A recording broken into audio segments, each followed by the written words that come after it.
Riuh bursa calon presiden menjelang Pilpres 2024, dari Anies Baswedan hingga Puan.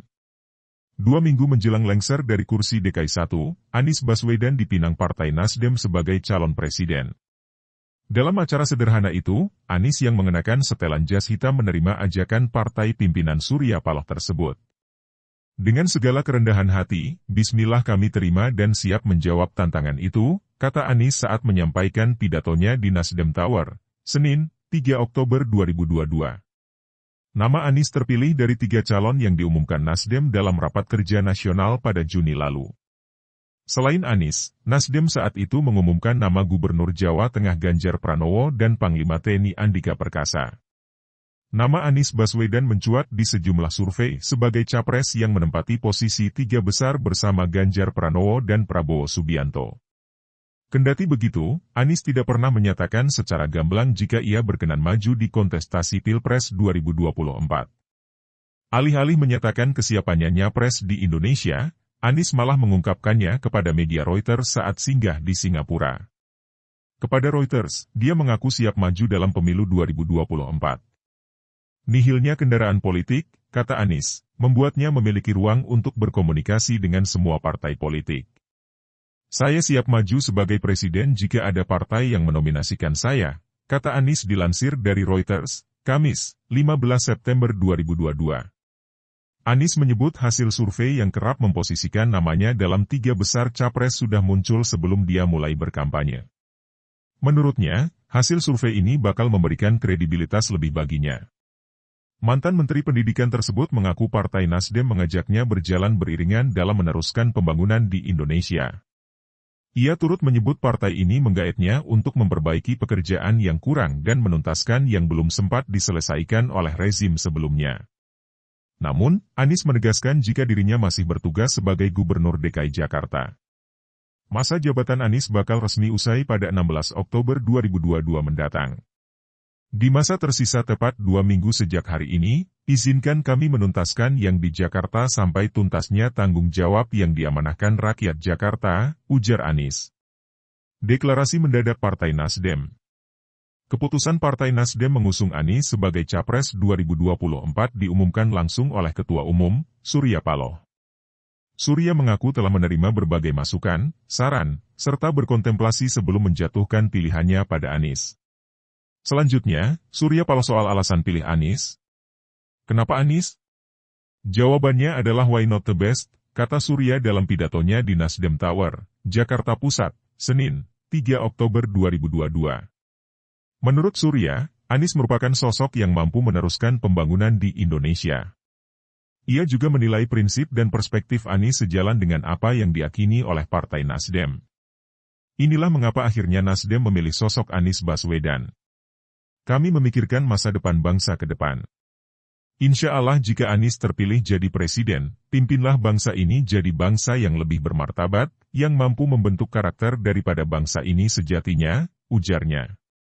Sedianya, agenda deklarasi Capres digelar pada 10 November 2022, sehari sebelum ulang tahun Partai Nasdem.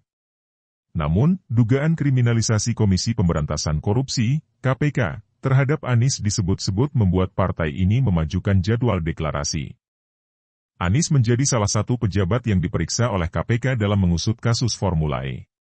Dalam laporan koran Tempo bertajuk, Siasat Firly menjerat Anies, edisi Sabtu, 1 Oktober 2022, sejumlah sumber Tempo mengungkapkan adanya upaya sistematis untuk menetapkan Anies sebagai tersangka dalam kasus Formula E. Ketua KPK, Firly Bahuri, disebut berkali-kali mendesak Satuan Tugas Penyelidik agar menaikkan kasus Formula E ke tahap penyidikan, kendati masih minim bukti. Upaya menetapkan Anies sebagai tersangka ini mesti dilakukan sebelum Parpol mendeklarasikan Gubernur DKI Jakarta tersebut sebagai capres. Sebab, jika penyelidikan KPK digelar saat Parpol sudah mengusung Anies, maka berpotensi membuat gaduh kondisi politik nasional dan hanya bisa dilanjutkan usai Pilpres 2024. Namun, dugaan ini ditampik oleh Surya. Menurutnya, perubahan tanggal deklarasi semata-mata karena ia menilai hari tersebut adalah hari yang tepat. Yang didengar 10 November, kenapa hari ini? Saya melihat ini hari yang baik. Melihat cahaya bulan bintang, ini hari baik. Sesungguhnya itulah ya. Yang saya tahu gak ada kaitannya. Artinya syukur-syukur saya tidak lihat antara Nasdem, pencalonan Anies, dan KPK, semua berjalan masing-masing. Itu sudah jelas, kata Surya. Mencari pendamping Anies. Surya memberikan otoritas kepada Anies untuk memilih sendiri cawapresnya. Ia meminta kepada calon mitra koalisi Legawa dan memberikan Anies kesempatan memilih. Adapun calon mitra koalisi Partai Nasdem adalah Partai Demokrat dan Partai Keadilan Sejahtera, PKS. Surya mengatakan jika sudah aku yakin menunjuk Anies sebagai capres, maka harus yakin juga untuk memberikan Anies kesempatan memilih wakil. Ia menyatakan baik Partai Demokrat maupun PKS tidak akan keberatan dengan hal ini. Soal PKS dan Demokrat, dari apa yang saya pahami sebagai praktisi politisi, insya Allah semua menyatukan pikiran, semangat, tekad, bersama dengan Nasdem, kata dia. Selanjutnya soal pendamping Anies. Nama Ketua Umum Partai Demokrat, Agus Harimurti Yudhoyono alias AHY, digadang-gadang bakal disodorkan oleh partainya untuk mendampingi Anies. Keduanya juga telah bertemu di kantor DPP Partai Demokrat pada Jumat, 7 Oktober 2022 lalu. Saat berkunjung ke kantor DPP Partai Demokrat, Anies menceritakan kedekatan dan persahabatannya dengan AHY. Dia menyebut hubungannya dengan AHY sebenarnya sudah terjalin sedari dulu. Ketika AHY masih menjadi prajurit TNI, kata Anies, dirinya masih berada di kampus. Saat itulah Anies sudah berinteraksi satu sama lain, termasuk dengan pengurus Partai Demokrat. Kami berinteraksi panjang, tapi justru karena interaksi panjang itu terbangun intimasi, terbangun trust. Ketika ada kepercayaan, ada kedekatan maka perjalanan panjang bisa kita lewati bersama-sama, kata Anies di kantor DPP Demokrat, Menteng, Jakarta Pusat, Jumat, 7 Oktober 2022. AHY membenarkan pernyataan Anies tersebut. Ia juga menceritakan bahwa Anies merupakan salah satu peserta konferensi Capres Partai Demokrat di tahun 2013-2014. Jadi, kebersamaan ini bukanlah baru saja kami jalin, tapi sudah cukup lama, kata AHY.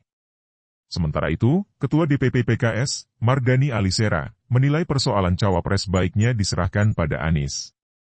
Menurutnya, yang terpenting adalah pasangan capres dan cawapres saling percaya dan memiliki niat lurus.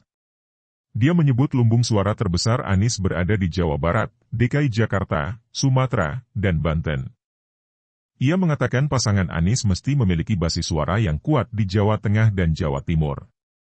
Mas Anies kuat di Jabar, DKI, Sumatera, Banten. Pasangannya harus yang kuat di Jawa Tengah dan Jawa Timur. Kalau nggak ada Jateng dan Jatim berat, kata Mardhani. Dia mengatakan pasangan yang bisa mendampingi Anies adalah AHY, Gubernur Jawa Timur Hovifah Indar Parawansa, dan Gubernur Jawa Tengah Ganjar Pranowo. Menurutnya, sosok ini bisa membantu mengangkat suara Anies di Jawa Tengah dan Jawa Timur sehingga peluang menang lebih besar. Adapun internal PKS disebut Mardhani menyodorkan nama Wakil Ketua Majelis Syura PKS, Ahmad Heriawan alias Kang Aher, sebagai cawapres. Ia turut menawarkan nama dari Majelis Syura PKS lainnya, yakni Hidayat Nur Wahid. Kita mengajukan Kang Aher, ada juga Ustadz Hidayat Nur Wahid. Dan kita ingin otoritas capres harus dihargai, dan formasi yang berpotensi menang. Kalau memaksa nanti akhirnya belum tentu menang, kata dia. Direktur Eksekutif Trias Politika Strategis, Agung Baskoro menilai deklarasi Anies sebagai capres oleh Nasdem bakal membuat poros politik yang eksis semakin mengerucut. Ia menyebut minimal 3 poros politik, yakni Poros Gondang Lia, KIR, dan Koalisi Indonesia Bersatu, KIB. Meski Nasdem, Partai Demokrat dan PKS belum menekan kesepakatan untuk koalisi namun arahnya akan ke sana.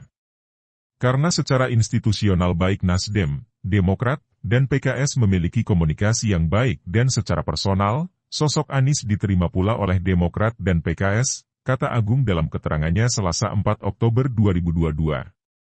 Namun konstelasi 3 poros itu juga bisa berubah dengan manuver PDIP.